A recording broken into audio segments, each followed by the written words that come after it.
Haleluya, haleluya, haleluya. Salam sejahtera Bapak Ibu, saudara-saudariku dikasih Tuhan.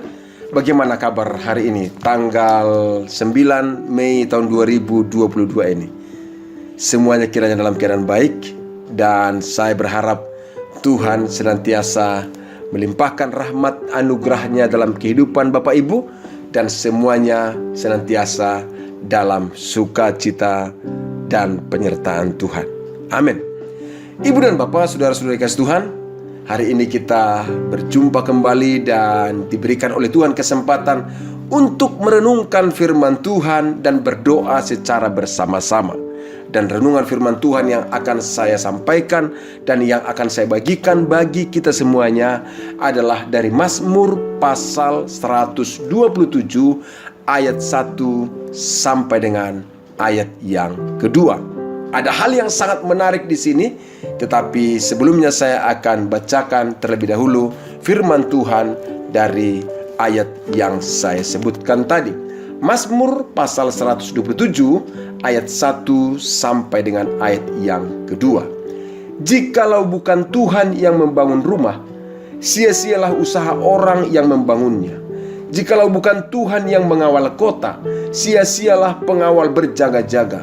Sia-sialah kamu bangun pagi-pagi dan duduk sampai jauh-jauh malam dan makan roti yang diperoleh dengan susah payah, sebab ia memberikannya kepada yang dicintainya pada waktu tidur. Nah, Bapak dan Ibu, saya sudah katakan tadi ini sangat menarik. Dan saya juga sampaikan kepada kita tentang yang saya maksudkan menarik tersebut. Ada 3 kali dituliskan dan saya bacakan tadi tentang kata sia-sia di sini. Sia-sia, sia-sia, sia-sia. Dan itu diungkapkan menjadi semakin menarik karena kata sia-sia itu berhubungan atau dihubungkan dengan situasi yang sebenarnya menurut pandangan manusia tidak salah, tetapi disebutkan sia-sia. Misalnya 1, sia-sia usaha orang membangun rumah. Yang kedua, sia-sia pengawal menjaga kota. Yang ketiga, sia-sia bangun pagi, duduk-duduk sampai jauh malam, makan roti yang diperoleh dengan susah payah. Saya mau sampaikan kepada Bapak Ibu secara perlahan. Membangun rumah kok bisa sia-sia? Kan membangun rumah itu baik. Baik itu rumah secara fisik maupun bangun rumah tangga. Apakah itu tidak baik? Yang kedua adalah pengawal menjaga kota. Itu artinya berjaga-jaga, penjaga berjaga-jaga. Kok sia-sia? Penjaga berjaga-jaga itu sia-sia? Kok disebutkan bangun pagi-pagi, duduk sampai jauh malam, makan roti ini perlu susah payah? Sia-sia. Ini kan berbicara tentang apa? Bekerja rajin dan bekerja dengan keras. Kok bisa sia-sia? Apakah memang percuma orang membangun, gak ada gunanya orang membangun rumah? Membangun rumah tangga atau membangun rumah secara fisik, apakah ada gunanya? Apakah pengawal menjaga kota tidak ada gunanya? Atau penjaga berjaga-jaga tidak ada gunanya? Apakah bangun pagi kerja dengan rajin, kerja dengan kerja keras karena ada kata susah payah, apakah nggak ada gunanya? Oh, saya coba lihat lebih jauh Bapak Ibu dikasih Tuhan. Ternyata bukan berarti nggak ada gunanya, nggak ada manfaatnya kita melakukan semuanya itu.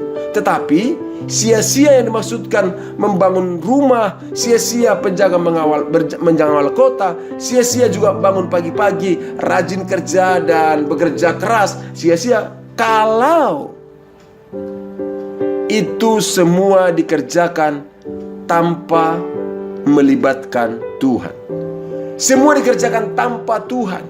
Artinya semuanya hanya sebatas aktivitas manusiawi, pekerjaan manusia belaka, tidak melibatkan Tuhan. Hal ini menjelaskan kepada kita Bapak Ibu kasih Tuhan bahwa kita harus melibatkan Tuhan di dalam membangun rumah tangga. Kita harus melibatkan Tuhan di dalam berjaga-jaga. Kita harus melibatkan Tuhan di dalam pekerjaan kita. Tanpa demikian itu akan menjadi sia-sia. Itu maksud firman Tuhan. Maka saya katakan ini sangat menarik. Maksudnya adalah jika membangun rumah, libatkanlah Tuhan.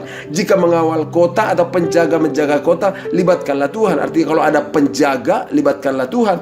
Jika bekerja, libatkanlah Tuhan. Jangan lupakan Tuhan, jangan juga mengabaikan Tuhan. Mengapa Bapak Ibu? Karena membangun rumah bukan hanya sekedar membangun dan ada bangunan, tapi kita harus tahu juga fungsinya. Kita harus tahu juga manfaatnya. Untuk apa dimanfaatkan bangunan-bangunan rumah yang kita bangun. Dan kalau tidak demikian, maka rumah yang semegah apapun bisa menjadi rumah yang sia-sia di pandangan Tuhan kalau tidak dipergunakan secara benar. Waktu saya membaca Alkitab, dan Bapak Ibu juga tentu tahu bahwa waktu Nuh membangun Bahtera, Tuhan memberikan petunjuk baginya bagaimana membangun Bahtera itu. Kenapa? Supaya semua yang dibangunnya berfungsi dengan maksimal, berguna dengan maksimal. Demikian juga saat Salomo membangun Bait Allah, Tuhan juga berikan petunjuk benda-benda dan barang-barang yang harus dipergunakan untuk bangun Bait Allah. Kenapa? Karena dengan demikian maka semua rumah atau juga istana atau Bait Allah yang dibangun oleh Salomo bisa berfungsi sesuai dengan apa yang dikehendaki Tuhan. Dan kalau tanpa demikian bisa terjadi penyalahgunaan, bisa terjadi hal yang tidak diharapkan oleh Tuhan. Maka itulah yang dimasukkan oleh Tuhan menjadi sia-sia. Contoh misalnya, bangun rumah tangga. Mengapa perlu melibatkan Tuhan? Dari awal memulai pernikahan, menjalani pernikahan, semua harus melibatkan Tuhan. Karena kalau tidak demikian, itu pernikahan bisa menjadi pernikahan yang sia-sia, mengecewakan.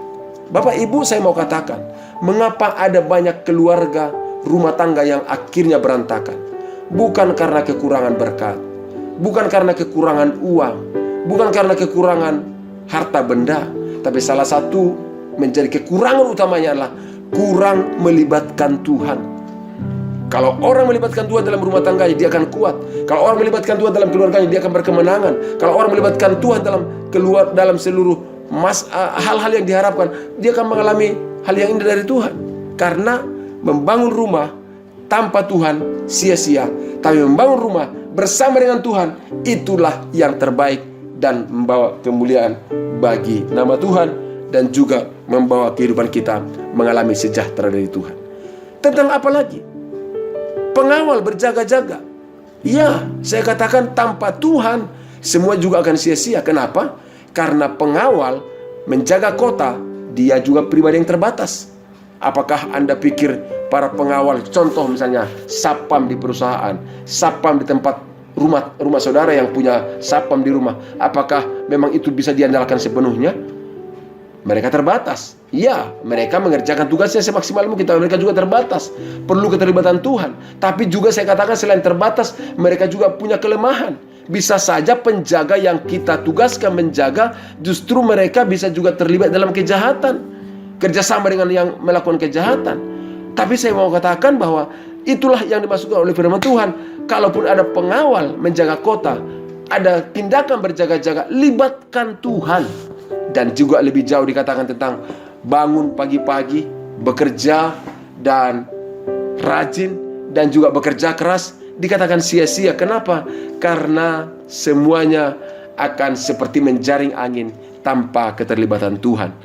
Dijelaskan dalam ayat yang kedua, sebab sesungguhnya orang yang mencintai Tuhan, orang yang dicintai Tuhan, berkat diberikan Tuhan kepada mereka bahkan pada waktu tidur.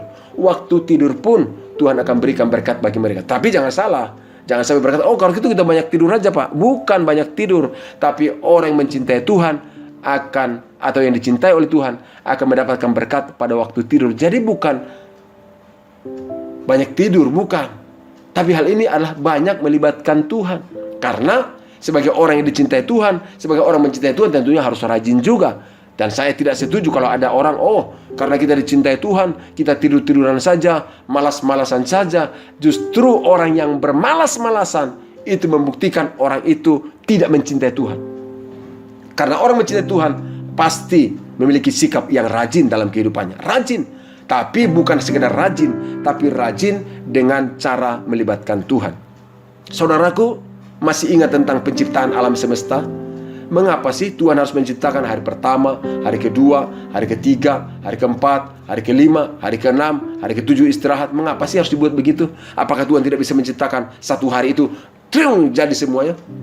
Bisa, tapi melalui kisah penciptaan itu menjelaskan kepada kita, setiap hari itu menjadi hari bekerja bagi kita, bukan hari tidur-tiduran, bukan.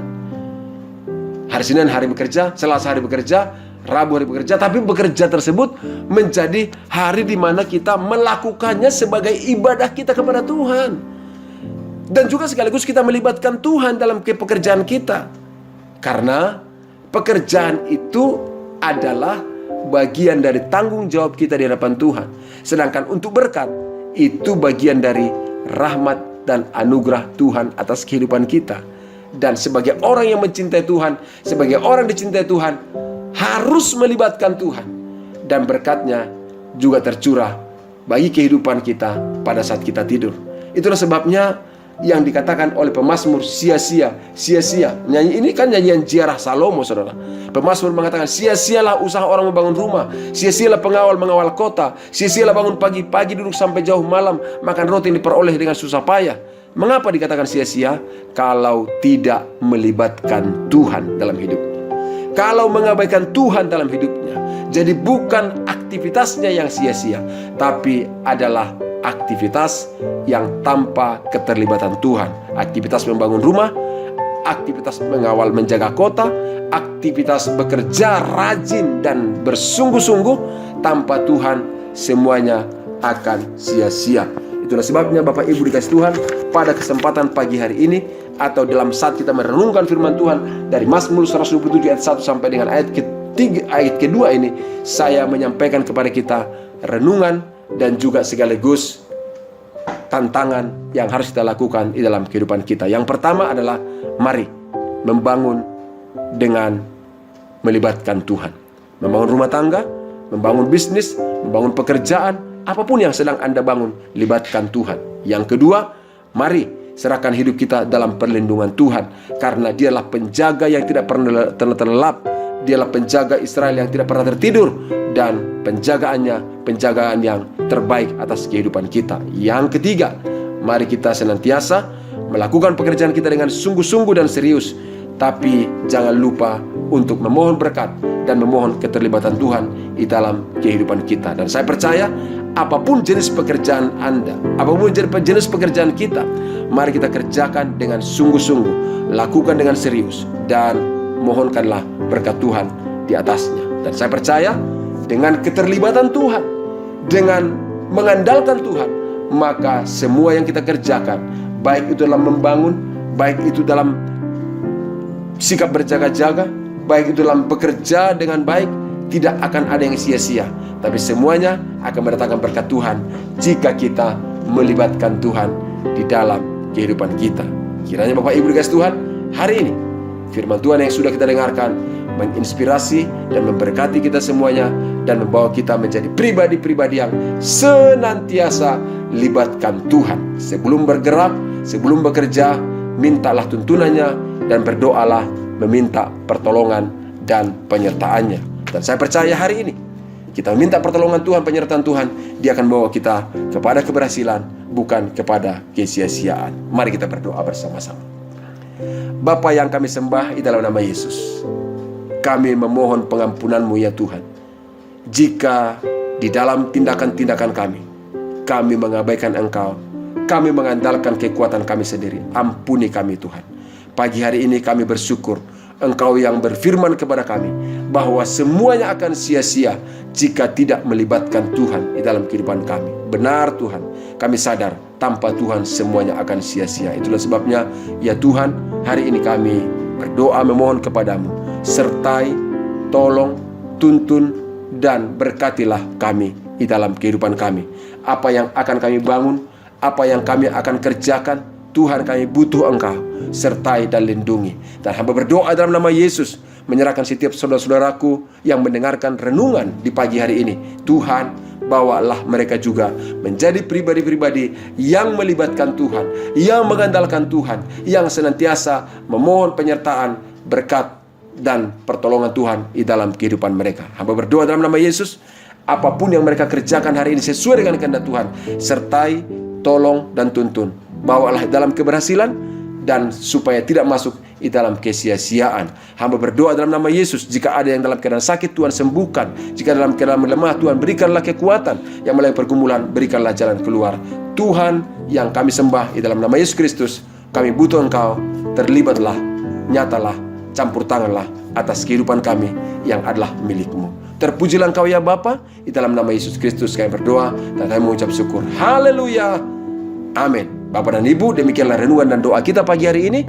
Mari kita terus saling mendoakan. Dan jika Bapak Ibu punya pergumulan dan doa yang butuh dukungan doa dari kami, kirimkan melalui nomor WA di podcast ini. Dan jangan lupa juga berkomentarlah di dalam podcast ini, supaya semua yang melihat dan mendengar podcast ini diberkati oleh Tuhan melalui apa yang Bapak Ibu tuliskan, melalui komentar-komentar yang Bapak Ibu tuliskan. Dan juga bagikanlah podcast ini kepada saudara-saudara kita yang membutuhkannya, supaya mereka juga senantiasa mengalami kasih Tuhan dan hati yang mengasihi Tuhan. Tuhan Yesus berkati kita semuanya. Salam sejahtera dan Shalom. Amin.